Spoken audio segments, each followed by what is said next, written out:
Good morning. It's Carlos Rolon, who was 7 years old and living in Boston, who was in really bad shape. He'd been on a heart transplant waiting list for 4 years. When Carlos was born, he had a heart defect. He'd undergone 4 different heart surgeries just as a little baby, then as a small child. He really had struggled, and they put him on the heart waiting list, and he seemed to plateau, but then he really started downhill again. They weren't sure what would happen, and all that his mom, Sheena, and her husband, Carlos, his father, could do was to pray. But pray they did, and they never lost hope.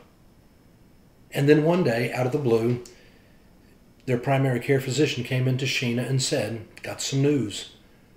We have a heart. We have a heart for Carlos, and we need to go to surgery now."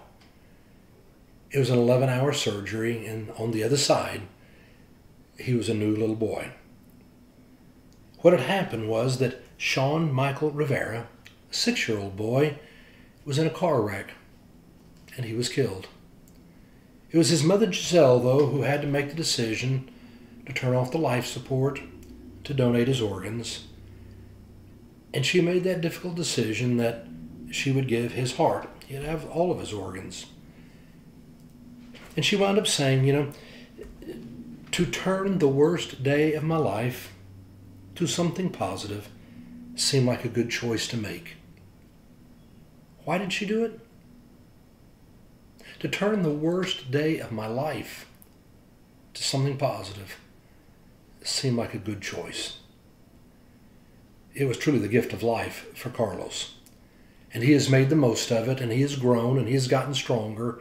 And it was 1 year after the surgery, not long ago from now, that the families met in Disney World. And there it was that Giselle was able to have a Doppler and to kneel down and to put it there on Carlos' chest and to listen to the heart of her son, Sean. To see this little boy going strong, to see him so full of life, and to know that it was her son who gave him that gift of life, that our son's heart goes on. It has meant so much to her, but it obviously so much to Shanna and to Carlos and to their son Carlos. When asking Shanna about it, she said, "We will always," what lessons did she learn? She said, "always have faith, because miracles do happen. We will forever be grateful for this selfless act, for the family that saved our son's life." All because Giselle was able to look at the worst day of her life and realize she could do something that would turn something to positive.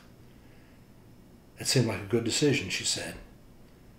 One of the things I'm clear about is that when you and I go through life, we will have days that will never be maybe this dramatic and significant, but we all have those days where they truly are difficult, or we've had hard times. And yet, even in those most difficult times, if we can look beyond ourselves and open our eyes to the world around us, we will see that God can use us to share His love and bring hope to others. So whether you have a little problem today, or whether it is a significant problem, just remember, look beyond yourself and let God use you to share His love and bring hope to His children. Have a great weekend.